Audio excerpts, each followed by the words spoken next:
Vous qui êtes le directeur de la JIMAC, quel est aujourd'hui l'état des lieux? L'état des lieux au niveau de la CEMAC, je vous donne les grands agrégats. La CEMAC, à ce jour, c'est 60% des banques qui ont de la monétique.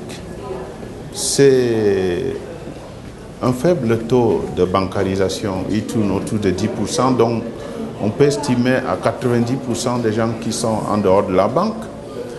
Mais 90% qui disposent d'un mobile à peu près. La population disposant de mobile maintenant en Afrique centrale, c'est entre 80 et 90% de gens.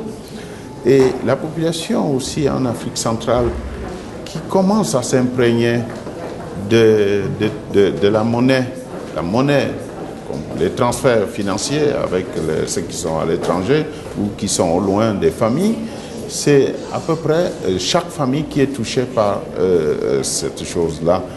Bon, nous avons un handicap en ce moment. On avait un handicap, c'est qu'on avait entrepris un projet d'interbancarité et d'interopérabilité des systèmes. Nous pensons que les choses sont en train de bouger en Afrique centrale. Certes, elles ne sont pas logées à la même enseigne que ce qui s'est fait aujourd'hui dans le Maghreb ou bien en Afrique de l'Ouest, mais la dynamique qui est celle de l'Afrique centrale, où tous les pays parlent d'émergence en ce moment, fait que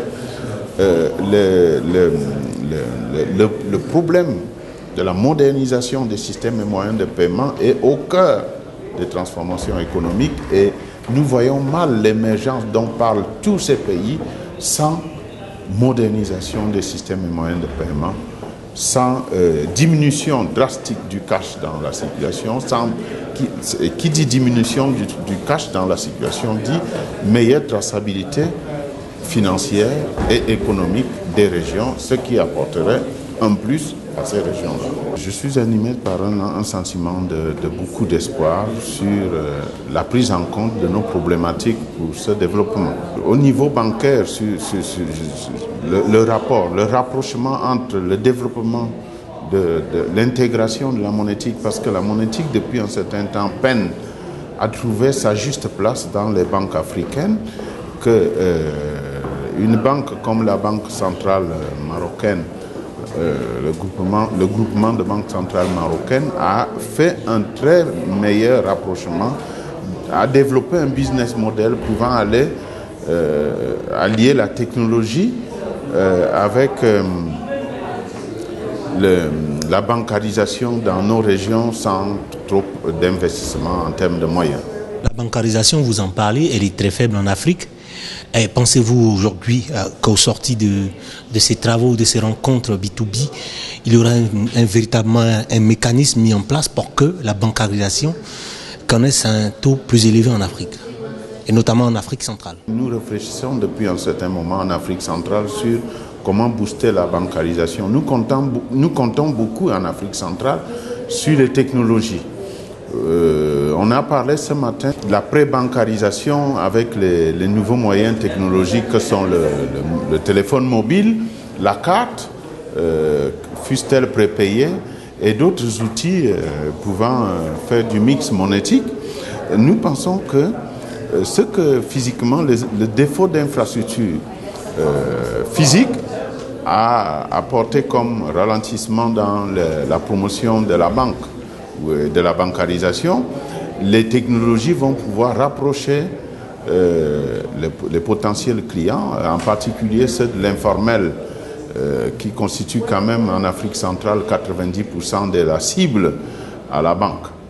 Et cette formation de pré-bancarisation faite par le mobile, par exemple, le mobile payment, le mobile transfert, est très bienvenue pour rapprocher la banque des potentiels clients de cet informel et pour une meilleure réussite de l'inclusion financière que promeut la Banque mondiale de toutes ces années. Tout cela ne pourrait se faire sans une volonté réelle des États africains.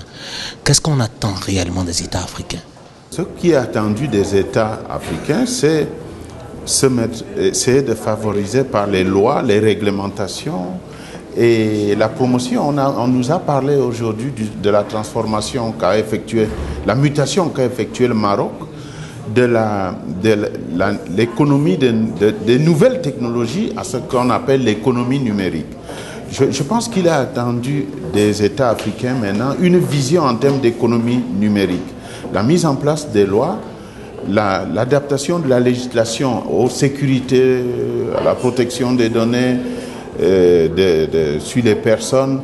Et vraiment, je pense que ce volet-là, nous pensons que ce volet de la réglementation et de la vision et de l'appui même financier des États pour décloisonner les choses est pertinent, est très important pour pouvoir faire amorcer la Banque africaine dans les années à venir. Et évidemment, avec l'économie numérique, apporter un plus dans nos économies. On l'a vu récemment avec le Nigeria, c'est un levier où on a abandonné un peu les matières premières pour voir les choses autrement avec, je prends un exemple un peu abusif, le cinéma, avec Nollywood, apporté à l'économie du pays. Donc c'est de cette vision qu'il sera question dans les années à venir, de ne plus rester dans l'économie de rente des matières premières et d'essayer de voir comment le numérique, et qui dit numérique, dit modernisation des systèmes de paiement, dit carte, dit paiement électronique, pourrait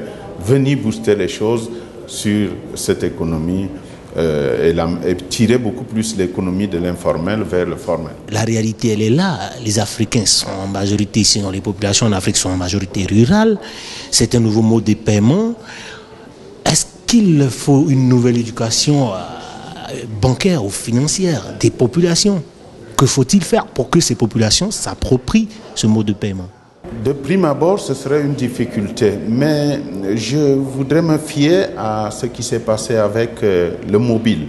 Vous savez, il y a 10, 15 ans, il y a 20 ans, quand le mobile arrivait en Afrique, vers les années 99, vers les années 90, si vous me permettez l'expression, personne ne pariait sur le mobile. Mais vous avez vu à quelle vitesse même les gens de l'arrière-pays, des grands-mères, des gens qui n'avaient jamais été à l'école, se sont appropriés de cet outil et en font un usage beaucoup plus poussé que par exemple, nous autres qui sommes en ville. Nous pensons qu'avec le mobile, avec l'évolution technologique des télécommunications, avec une pré-bancarisation, comme on a dit tout à l'heure là, que les formations que les gens reçoivent, même sur les transferts financiers par les outils traditionnels, Western Union et les autres, les gens vont petit à petit, quand bien même ils seront des villages, avoir une culture de l'économie moderne, j'appelle ça l'économie moderne, l'économie d'émergence, qui veut que chaque acteur, fût-il de l'arrière-pays, puisse fonctionner avec des minima de la société moderne qui consiste à faire des transferts d'argent, à faire de l'épargne, à disposer d'un compte bancaire, à pouvoir avoir une vision d'avenir, car les enfants qui vont à l'école, ceux qui vont pas en ville, parce que nous avons beaucoup de gens de l'arrière-pays qui envoient des enfants à l'école, les universités et les écoles qui imposent des paiements électroniques, tout cela va faire que petit à petit, il y aura un peu convergence, aussi bien des masses de population paysanne que celles de la ville, vers quelque chose qui tend à une économie un peu plus tracée, un peu plus traçable. Et pas des contraintes, des contraintes de la vie, parce que maintenant vous ne pouvez plus vivre. Le cash n'a plus tellement d'avenir pour pouvoir fonctionner ou bien pouvoir vivre dans les nouvelles économies qui tendent vers l'émergence. Optimiste? Très optimiste, ce siècle est celui des Africains. Et d'ailleurs, on a parlé de taux de croissance. On a parlé de taux de croissance ce matin.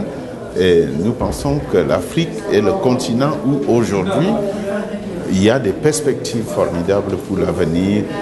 Il y a des potentialités qui sont en train de se délier. Et les jeunes Africains sont vraiment volontaires pour bâtir quelque chose de durable. Et on dispose des moyens avec les facilités que leur offrent les technologies pour pallier aux insuffisances des infrastructures physiques de communication.